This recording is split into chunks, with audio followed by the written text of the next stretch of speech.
All right. Now we should be able to click through as we go.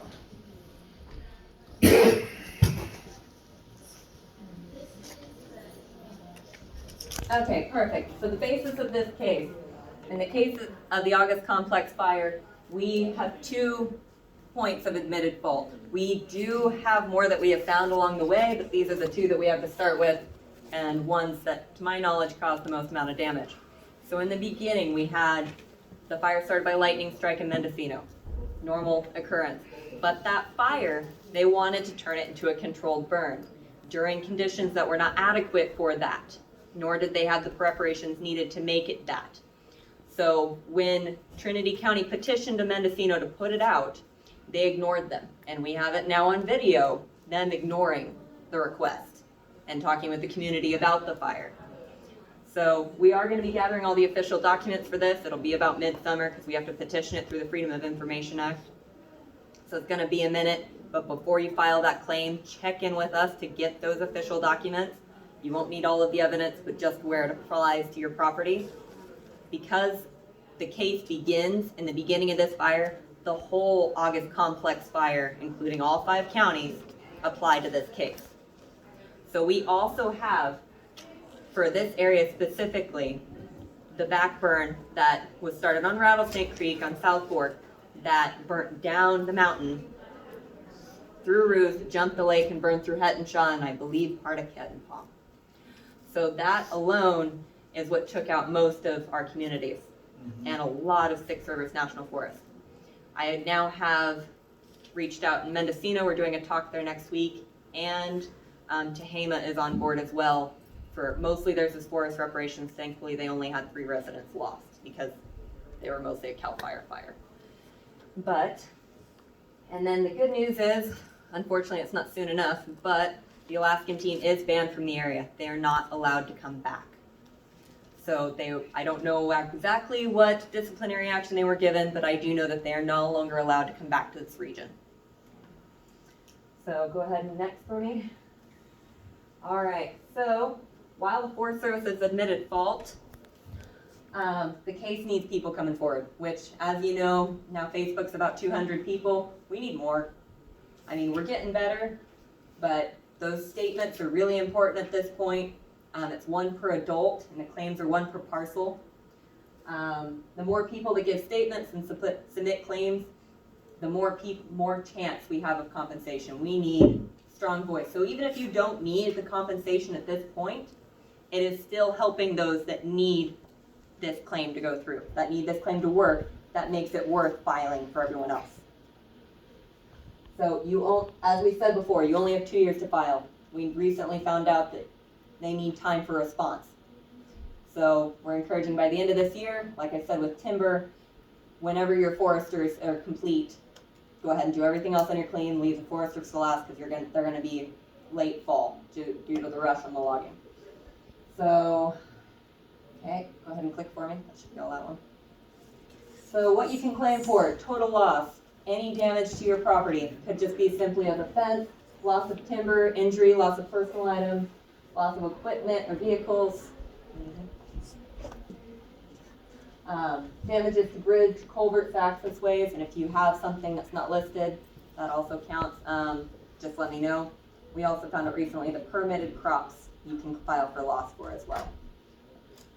Go ahead. Okay, so this process, it needs to be easily readable and organized, needs to include any pictures and videos, ID documents you have. I realize that in some situations there was no time for that. So you're just going to need to make the pictures for after the fact are that much more important. So before debris removal kicks in, even if you're repairing a fence, take pictures before you repair it. And if you are repairing it before you submit this claim, get the receipts, or not everyone in the city actually does it for yourself. So you can have a contractor say exactly what it would cost to do that job. And you've just paid yourself those hours. Because you still have the time and the energy to put into that repair. But that'll be done by a contractor. So keep a copy of everything you have. Like I said, do not send them originals of anything. You need exactly what it is. Yes? when I come up the mountain, when they finally let us back up 3 weeks later, Yeah. I took a whole bunch of pictures and a video on my phone, and I took more pictures after that, and then I took pictures of after it was cleaned up. Yes. How do I get those pictures to where they can be used? Talk to me after. I'll help you out. One of them electronically challenged type people. You can even take your phone to Walmart or Costco nowadays and plug it in. Costco don't do it no more. Okay, Walmart or Walgreens, they all do that now. What about theft? We were evacuated, like you said, weren't allowed back out for 3 weeks. Anything they could get their hands on. Yeah. Was there a police report filed? Okay. I know. I know they don't come out anyway. Even if there's a shooting, it's 3 days later. There's a lot of theft happening. So there was a lot of theft. You can list that, but unfortunately, if it burnt after the fact, then there's a gray area of who knows what actually burnt and who doesn't. I understand. But at that point, theft is not actually at the fault of the Forest Service. Sure. So it, unfortunately, yeah. Just one little question. So I noticed that access ability to the property, the fire didn't actually burn the road, but with the logging that's been done, the road's been annihilated. So the loggers should actually be repairing the roads Okay, after. 'cause So you just have to wait for them to complete. That is in their contract to fix. Okay. And ditches included, because our water, because it's gonna wash out this winter if they don't put those ditches back in. That would be we're hoping that they know how to crown a road or slant it so it's not. I know. It's gonna be a mess. Tom Heaton has a grader and has offered to the community he will be doing work. So there is a local out here that has a grader. I don't know what the prices are. You'll have to call Or them. could that be possibly put That in the is- claim? Oh yes, Okay. that is something that is as effect of the fire Yes. was damaged. So Loads of gravel, maybe to stabilize areas. get creative. Well, I'm just- If it was there to begin with, then you can sway it that way. But if it was not, then it becomes you may not get compensation for it. I did find a website with $30 fly swatters in case anybody's interested. Keep in mind they will be checking these, so They're there. within reason, and the more expensive the item, the more proof you need to have that it existed. I checked with the most expensive and then I kind of went middle of the road because I was thinking their formula is 60%, so I marked some things out. So I've actually heard better than that now. It's not so much the insurance formula. If you did have insurance though, they're going to give you the difference because the insurance is going to be paid first. So it's a formula. They're culverts. If they were plastic and they melted, you can file for those. Just make sure to get pictures before you replace them. All right. Where am I? Okay, so if you have joint ownership, then you need to have everyone who's on the deed, if possible, on the claim. If not, there needs to be some reason that they're not, and provide information on that. Every page needs your name, address, and page number. That way they can't miraculously go, oh, I don't know where it is. Page numbers I found might be a little easier to do after the fact, as you're going through and organizing it all, just because some of these get, especially with the total loss, they get really thick. Yes, So they're paying for our new power pole, right? PG&E should be paying for the new power pole, because it's PG&E to begin with. Yeah, but that's only their poles. We had our own that was closer to the trailer that we have to replace. Then you would claim for that. Yeah, and the new panel and all that stuff. All right, so Okay. the PowerPoint is at this point an overview. Those packets that you grabbed when you came in are now your guide. So that's 7 pages long, completely fleshed out. Not every section is going to apply to you. Total loss is going to have multiple sections that apply. So basically what you're going to need to do is go through and read that. I'd encourage you to read all the way through it before you start. Read over the claim. It's okay if the claim seems complicated. At this point it really is. It's not easy to do. But we try to make it as painless as possible, and if you still have questions or individual needs that apply to you, like I said, I do have a schedule out there. I'm going to be brief on the sections, just because we did break it down rather thoroughly, and even before you leave, go ahead and read through that packet So you can ask your questions before you get home. So I'm gonna briefly go over this. Part 8, be extremely detailed. This is exactly where you're explaining your case, why you deserve for them to pay compensation, what happened. Keep to facts and first-hand information. Unfortunately, if you weren't here, you're going, this person called me and I saw this on the news, but it all needs to be first-hand information, because that's the facts that you can attest to. So that's where we're starting. This is also where you can attach witness statements. So in part 11, there's a list of witnesses. Sorry, yes. Just on realtors, you got your dad's name? Yes. And Andrew.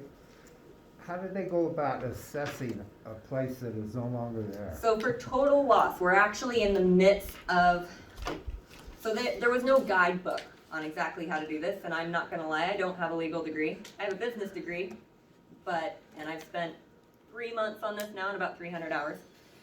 So with total loss, which is still a work in progress, so keep posted on Facebook about total loss. As it stands now, you need the realtor for a current, what they call a current market assessment, which is what your property would have been worth had it not burned. Now, what would your dad do? Like go to Google Earth and look at it, or? Realtors have a program called Flex MS, I believe is the name of it. They are able to type in your APN, which is your parcel number, Okay. and find exactly what the house, if you sold it before, then exactly what the information was when it sold before, and then compare that like property to any like property that's for sale or sold recently in order to ascertain value of that property. He also specializes in doing grow properties. So if there is that factor, you need to tell him any additions you did to that property that are worth or add value to it, and then they will approximate the closest like value. The reason the realtor can't do the after is because so far there are no like burnt properties that have sold, and the 2 that are for sale are turnkey burnt parcels that are flat and are priced at grow prices, so they are not applicable, and you don't want to use them because they're 200K. You want something that's low. So at this point, what we're doing instead, or what we're recommending to do, get a contractor to give you the priced rebuild of your property, and then you're going to take that amount and subtract it from the value of what your home would have been worth if it hadn't burnt, because the price of building materials right now are exponentially high. So whether your property is worth less on when you subtract that value, or if your rebuild is worth more than your property, then post that as your loss, and that's the number you're going to use to calculate. And then you're still going to subtract all the rest of the TORT claim, the personal items, if you lost a vehicle, if you lost large items. So we're actually, I'm going to go ahead and skip this page, Jim. And One quick thing is if you're working on dealing with the cost of a rebuild, as far as the contractor goes, I'm working with a couple other contractors right now, and what we are doing is we are basically giving everybody a square foot cost. So we're taking, I'm going and measuring the size of your house, the type of building you had, and then coming up with a square foot value on approximate estimation of what it would cost now to rebuild that. So as far as the contractors go, it's just a matter of them coming out, assessing the size of your building and stuff. We're not going to have to give a complete line item breakdown of everything involved. It's just a square footage price is the way that we are rolling with it at this point. So you're talking about places that are still standing? We're talking about places that are completely burnt down. Completely burnt Now, down. if there is fire or smoke damage and we need to come in and deal with that, that's going to be a little more extensive as far as an estimation goes. Problem that I'm having is that when I built this in 1980, I was working with the Burl Company. So anyway, I had access to old growth redwood. So the whole place was built with full sign, board on board. Mm-hmm. Redwood, old growth redwood, no knots, no nuts. so The entire place, and everything on the inside was gotten from PL. Gotcha. And it was Yeah. all kiln dried. So I you know a lot of those materials don't, Out- they're yeah. not They even don't a exist. lot of them don't even exist But what we anymore. can do for that, which I've experienced, may I share your experience? Thank you. So she had a heartwood, old growth redwood Uh-huh, for deck. While that lumber doesn't normally exist anymore, in at least in mass quantities, you can Yeah. still go to the mill and ask for a retail unit price. Figure out how many units of lumber based on the contractor that you will need, and you quote that specific price. It's gonna be a low price though, cause my sister-in-law works at Humboldt Redwood, and I had her get me a quote. For heartwood? Yeah, Okay. a unit of clear heart goes for 16,000 something, but that's not the retail price. Then you may ask Pearson's. Yeah, we're gonna have to. So shop around, we're figure gonna out have who's to- going to give you the value, because What's the price of them, really? quotes don't normally cost money. So Yeah. shop around to works best for you and try and get a retail price. Normally mills are a wholesale price, and then lumber is usually ticked up about 50 to 65%. I understand, but every place that I have tried to call, concerning what I have, they just say, it's not even available, Exactly, yeah. you Yeah. can't get it, so Well, we can give you, second grade, type of price, but that wouldn't replace was what it I have, by Kinleyville any or stretch. PL that was cutting redwood this year? Who's in charge of milling redwood? Full unit of clear heart. No, it's gonna be HRC is gonna be. Contact HRC, because they're the ones that are currently milling redwood, Uh-huh. and they're the ones that are even going to have a realm of a price for you. Now, if you want to get very specific, I would recommend contacting Almquist Lumber in Arcata. Almquist has multiple guys, multiple Almquist and Schmidbauer specialized came mills. out as Redwood. Different, Yeah, and they Well aware of them. yeah, so they're a really good, that's a really good group of guys. If they can't find it, good luck. Yeah, no, So.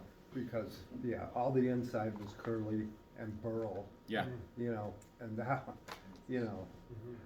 I've since sold all that stuff that I had, extra, but, it's like, so I thought of doing that, going to Almquist and yeah. just. There are a couple other guys I know that have some of that stuff, but they hold on to it like it's gold, because Yeah. it is. It is. You might also look more down south, since there is redwoods down south, you might actually be able to find a nook and cranny that still processes that. But you're gonna have to search, unfortunately. Whitethorn Lumber. Over there in Whitethorn. Mm-hmm. The guy who owns that place is pretty cagey with that kind of stuff as well. I've done business with him on multiple occasions, and he will have stuff that is very difficult to get a hold of. And his sources down there in the Whitethorn area are pretty good as well, so you might check with him. Does he have a name? I believe, man, it's been a while. It's Jim or John, but you contact Whitethorn, construction down there, Okay. and the lumber yard that they have down there, and the guy who owns it knows his stuff. Great, thank you. I can get you a direct Questions for this number if you section? want. I'm I gonna can jump give you into a the direct total number loss if and you want. regular, so go ahead and click okay, damages.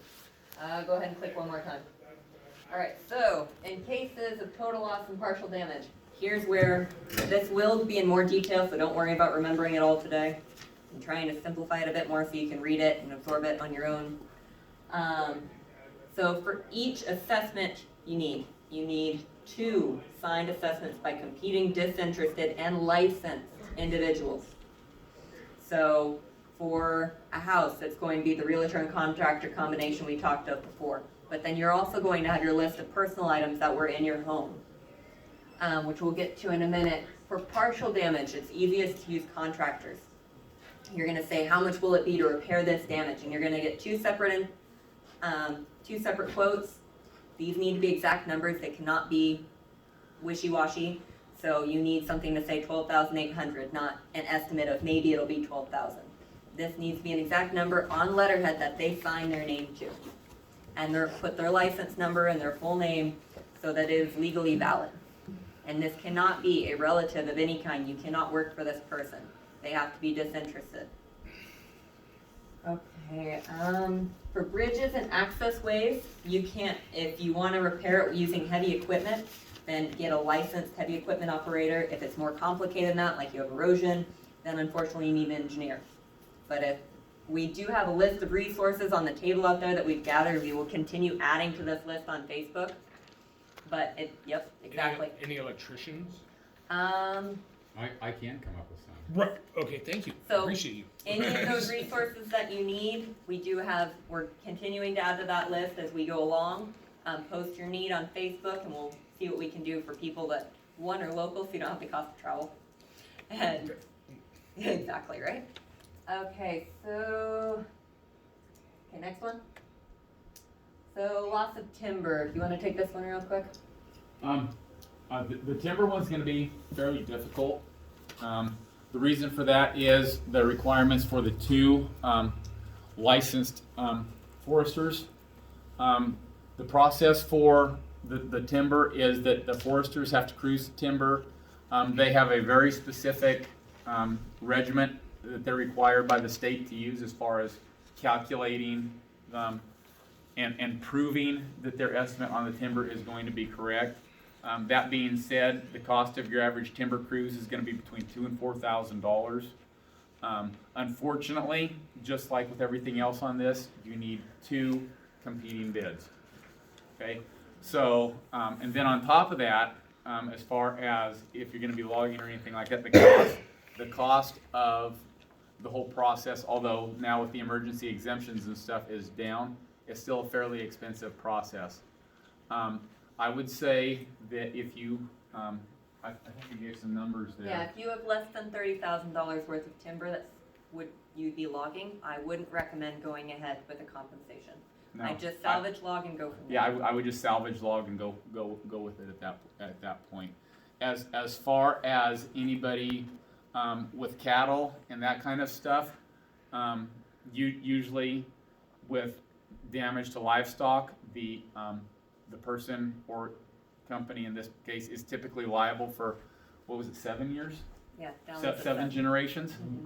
Unfortunately, with timber, it is current market value for the current timber as it is. You can't, so if you have a little bunch of short dog-eared trees, you know, that are only 30 feet tall, non-merchantable timber as we call it in the industry, they will not project forward as to what that value would be worth in the future. It's the current market value for the current timber that you have. So you can't project forward like you can with livestock. Because there's no known supply and demand in future.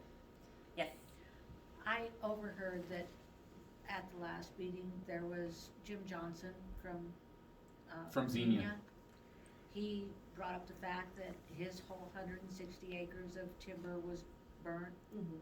So was mine, 160 acres, timber's burnt. How do we go about getting compensated for that? Cause it'll be 100 years, 50 years at least before our timber ever gets big again. So there are grants available for the replant, but there is, unfortunately, you're only going to be compensated for the timber that was harvestable at the time of the burn. So having that timber cruise twice, and It's already being taken down. that's fine. They can go based on stump size or the Google Earth images from the canopy. Yes. One thing, make sure you talk to whatever forester it is, because all the foresters have been wrong on their estimates on amount of timber. I mean, it's been 2 to 3 times as much because we don't normally take unharvestable timber. So when they're logging right now, like my friend is actually supposed to get to my place, he might not make it because they're getting 3 times what the forester said they were gonna get off the place. Got it. So that's something to mention if you're gonna have a forester do that bid, that they have to actually account for every tree. Because when you come in and take it, you're taking everything down to 6 inches on the small end. Which is still boards. Which normally you wouldn't take, and that's where the foresters have been messing up on what their estimates have been so far. That's something to take into consideration, maybe. 'Cause like I say, I mean, my place, every 25 years you can harvest timber. There won't be anything to harvest for forever now. So Thank you. Exactly. 100 Okay. years, so technically that's 4 timber harvests they don't get. Yeah. But that's something to talk about with your forester. If you're Yeah. gonna have something drawn up, make sure that you bring that up to them, because Yeah. they need to they all need to start thinking along those lines. Yeah, and as far as evaluation on the timber, you can definitely take that into consideration. But also when it comes to if you're going to salvage log it, you know, just know that within the next 3 to 4 months, anything with a small diameter of under say 8 inches, the mills are going to refuse. So as the farther we progress away from the fire, the pickier the mills are going to be, and they're only going to, the diameter of what they accept is going to get larger and larger, because those small diameter tops and the small diameter hole trees like that are just going to be too degraded for them to use for anything. So from here on out, it's just bigger diameter tree, so if it's not fast, it's not gonna happen. And you're just gonna end up with another batch of standing toothpicks. So that, anyone have questions on, oh, go ahead. Well, I just wanted to, my place was in a family trust, and the family decided they don't wanna rebuild. I don't know if they're gonna sell the property or what, but my wife and I lived there. I lived there 15 years, and my wife, it was her grandfather's trust, it was left to her and her sister. And so, but everything in the place I lost, that's the only thing I'm concerned about. So even though it's what you're concerned about, and it's fine that you're not going to rebuild, that won't affect this claim. I would still file for all of the, as if you were going to, because it will gain you that extra capital that you still lost. I understand if you don't want to replace any of those items, that's perfectly fine. But for the fact that they were yours and you lost them, you still have a right to claim for them. Well, yeah, but I can't afford to hire 2 different people So, to go and say, how much is it gonna cost me to rebuild this house? And to do all these plans that y'all are talking about. which we understand, and we are setting up a hardship fund, which will help with filing the claims, because we don't want anyone not to file a claim based on hardship. So we've had a couple of people volunteer that they're willing to help make this possible for the community. So reach out to Chad. We're trying to put that together as we speak now. But it is in the works to make this possible. Do you have a question? I got a question, as far as harvestable timber, what about oak trees and stuff like that, that add value to the land? That would probably be in your real estate assessment. Yeah. So that would be in your current market assessment, make sure to tell that to the realtor. Yes. I may have missed it. Permits for, if we're just rebuilding the same structure, we have to get a new permit. There's. Yes, if you're rebuilding the same structure, they are still going to require the building permits.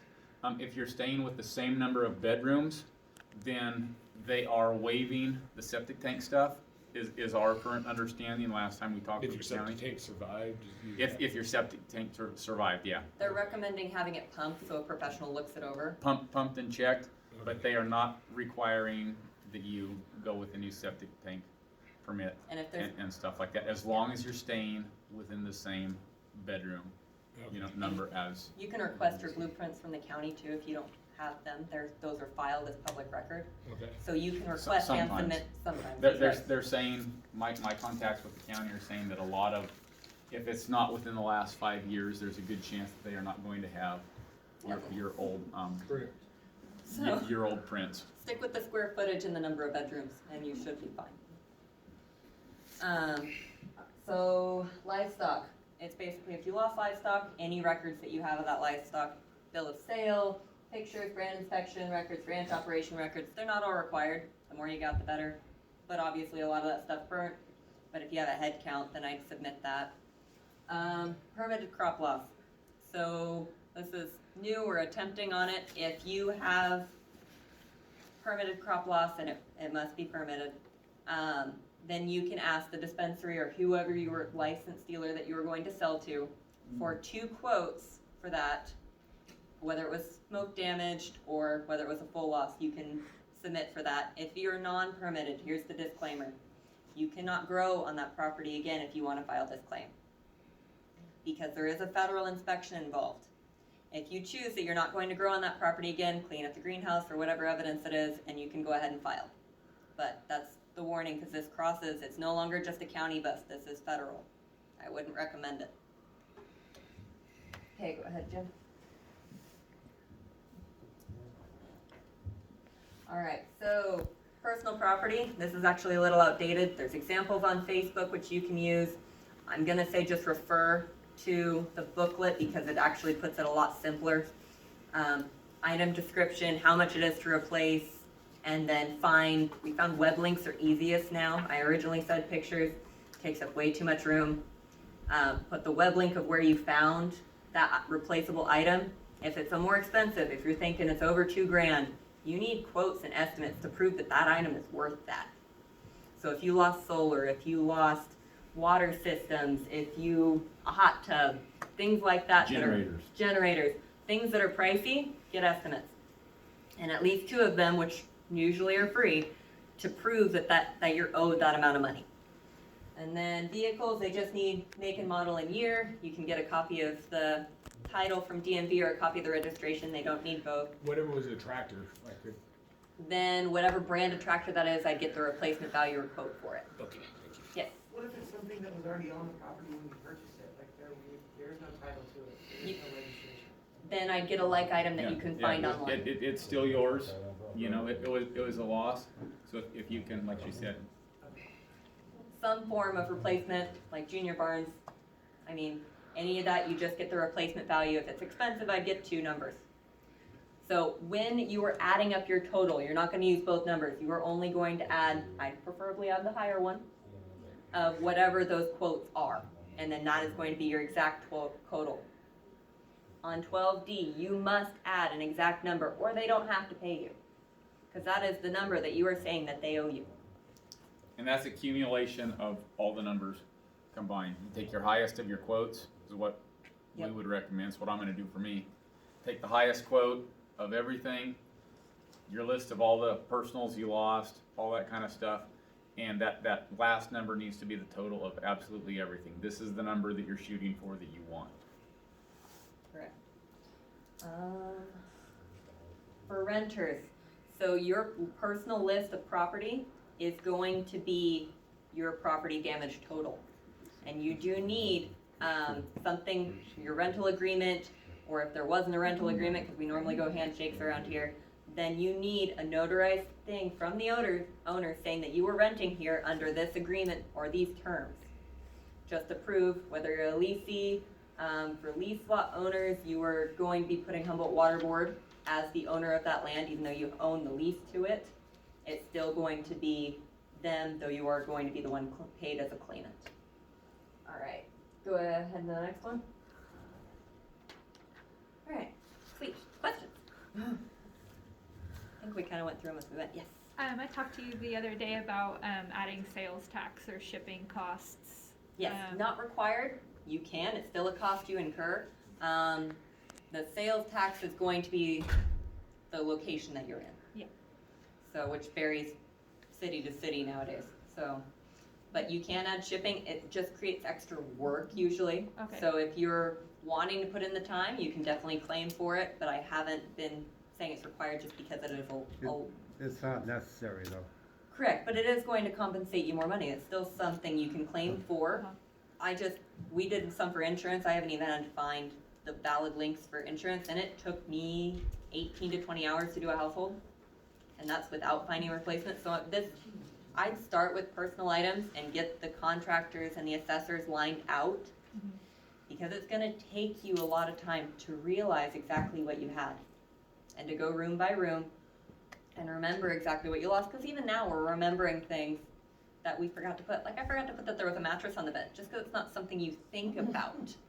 But and if you have pictures, it helps. If not, then you're just gonna have to ask people who visited, ask those that lived with you, what can you remember for this room? What about that? I got a 6-foot gun safe that had thousands of dollars of ammunition in it that was lost. You can still claim for that, and it's replacement value. So you are claiming that federally, so just how much ammunition you want to claim that you had is up to you. But even even if you put down half of it at these days with the cost of ammunition now, you're still gonna make a killing. And if you want, you can go into Sportsman's and ask them for a list of their retail prices, and or whichever place is the most expensive to buy ammunition. I got out with my dog and and I did get all my firearms and a garbage bag of clothes. And that's what, I had a little bitty, red truck, and that's what I got in it. And I did get some pictures and stuff, and everything in the house except the refrigerator was mine and my wife. She passed away a couple of years ago. And, so, I mean, there's a lot of stuff there, there's a lot of big stuff, but, all the little stuff, I mean, like you said, generators, I had 3 freezers, I had. It's gonna be a tedious process, it really is, but, I don't know how, Ask, mind blowing. ask your son and daughter-in-law for help, and have both sit down, all write out the information, spread it out if it helps. This is not immediate. I write all this stuff down, then I've gotta come up with prices for all of it. If you need help, we do have volunteers who are helping to help with that process.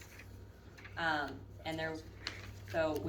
if you wanna volunteer, let me know, cause there's definitely not enough of us.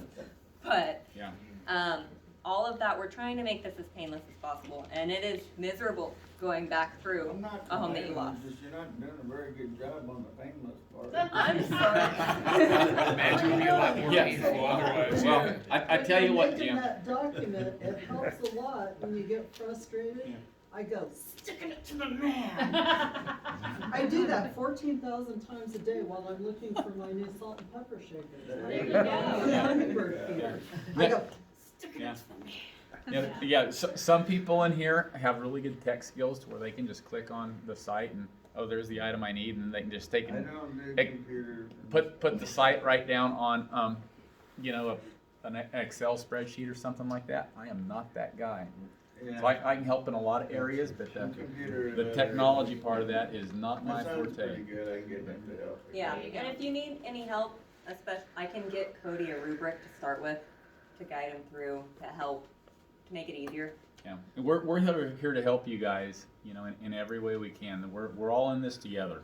Well, That's the big good. thing I wrote out is for 4 pages in the for us. last couple days. I finally got, and then you guys just like magnified that by 50 billion times over. The longer I sit here, the more I want to run screaming down the road. But that's why we have this right here, is to help you out as best we can, to hopefully take away a little bit of the pain so that you know exactly what you have to do.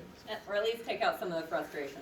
Well, it just is, the fires happened, 4 or 5 years ago, and I lost my water system. The place that just burnt down was 2 miles long. And they had, private contractors go up there with cats and cut in, fire breaks and stuff. Yeah.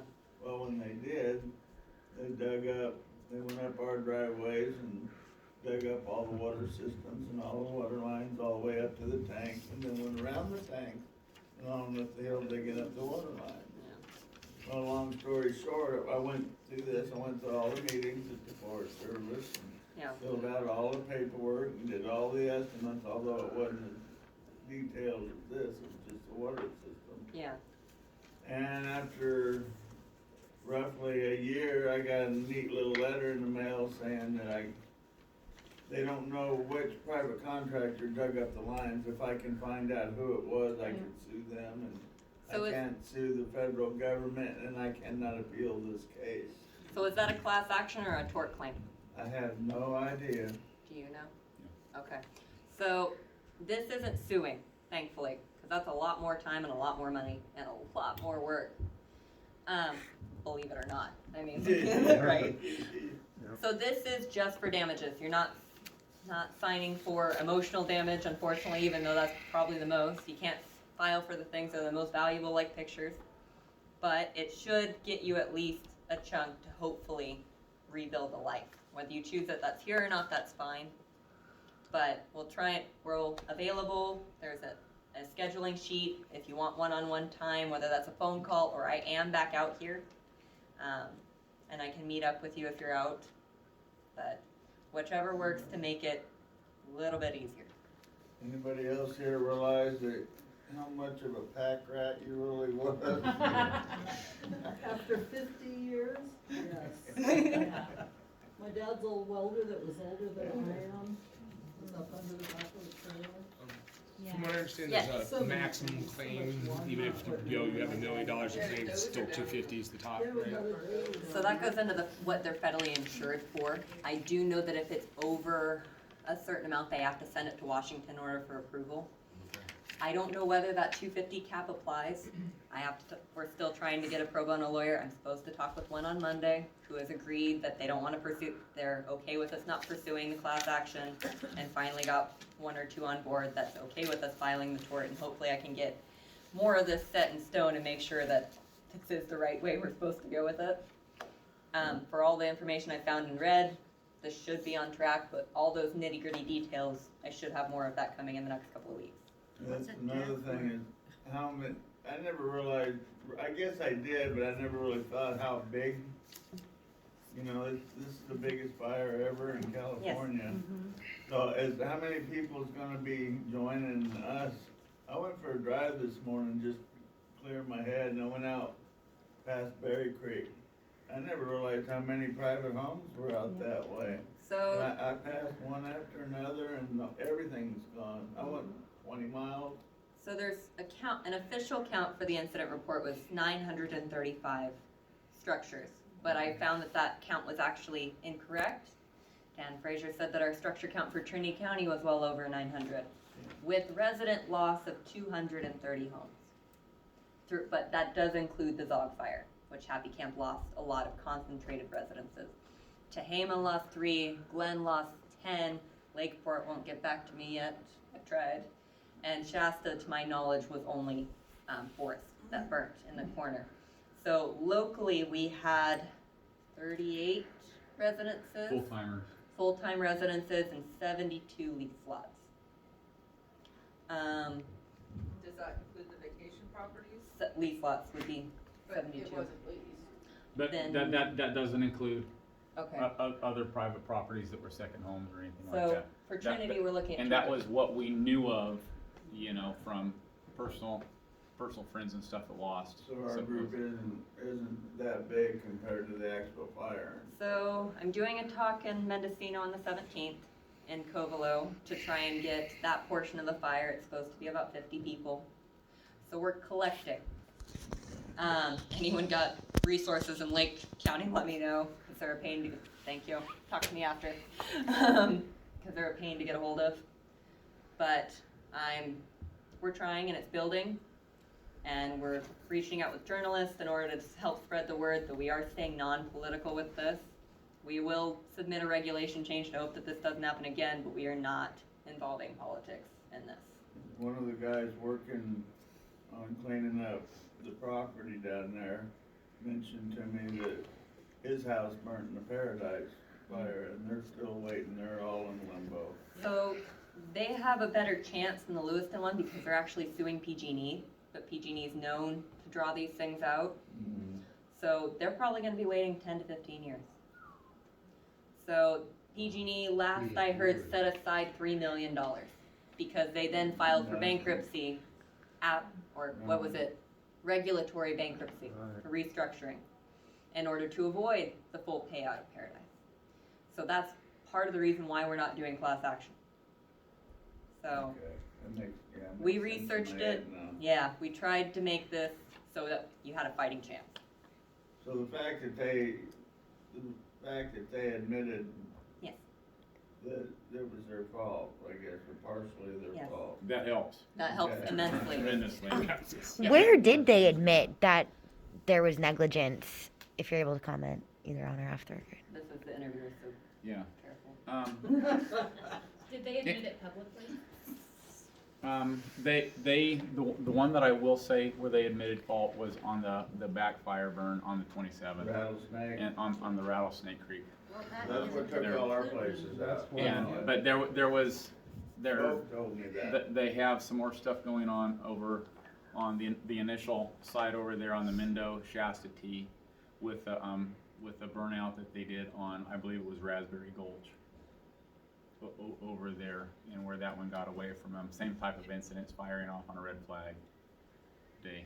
So we have at least two incidences where they have admitted guilt, and there is lots of other witnesses and stuff dealing with, Okay, you so know, when I right was right in- around here. I have multiple witnesses that watched them fire off right in behind us right now after we worked for 2 weeks to get it put out. So, but as far as when they have admitted fault in at least the one over on Forest Service was Rouse. sending out those updates all the time. We were getting them on Facebook. And right after, for our area, I was on KRCR TV. They came and talked to me when I was stuck at the Red Lion. And then the Red Cross came and did something and interviewed me again. And I told them what everybody else was telling me at the time. And that was part of the problem, is we were all forced out Yeah. and didn't know that we could stay. And I mean, we had companies, or couples that were in their mid-70s that stayed and saved their houses. Unfortunately, the ones that stayed are, not all of them were able to save their homes, because my husband stayed and Well, we couldn't, when but. the Forest Service came back right after I was on the news and stuff, and I spoke what everybody was saying, and they blamed the people who stayed. They did. And said that they had to save, what was it, 81 I think it people? was 60-something. And get and them they out said to the there were flying children. AA? And the thing about that is that number matched the people who had fled to the AA. And after I heard that, I went around and asked the people that were at the AA. I said, "Were you saved? Did they come save you?" And not a one. single person that was down there said that they were assisted in any way. They by went the out Forest that way Service. because they couldn't get past there at the dump, the intersection at the So dump. they It threw was the hard. locals under the bus and blamed them. Yeah. And then they pulled the video down where they said that we couldn't access it after that. But anyways, I might still Yeah. have that video. That'd be nice. Yes. on Yeah. Oh, you Facebook. still have the video. She still has all the videos. Very nice. Cool, cool. So, a lot, any other questions? right, so before, yes. I just want to clarify, because I was out there. Mhm. Did you talk to them about the fact that we can transcribe their statements for them? That may have been an oops on my part, What? that it didn't get said. Okay, do you want me to? Yes, please. Okay, so for those of you who want to make a statement, but you don't have access to a computer, or you don't want to type out your statement, or you would like help working your way through the statement, there are several of us who are available to transcribe. We can do a voice recording, and then I can type out your statement, and then you can double check it and make sure that it is your statement as you stated it, because it needs to be in your words. You know, we're not gonna be engineering these, it needs to be your work. So if you need that, you can go through the Facebook page to contact us, we can arrange a meeting place if we need to. We are here to help you. So whatever you need to do, if you need assistance, we are here. Please don't hesitate to reach out. I just wanna be sure that you knew that. That's one of the things I volunteered to do, is help transcribe statements if you need it, okay? Cool.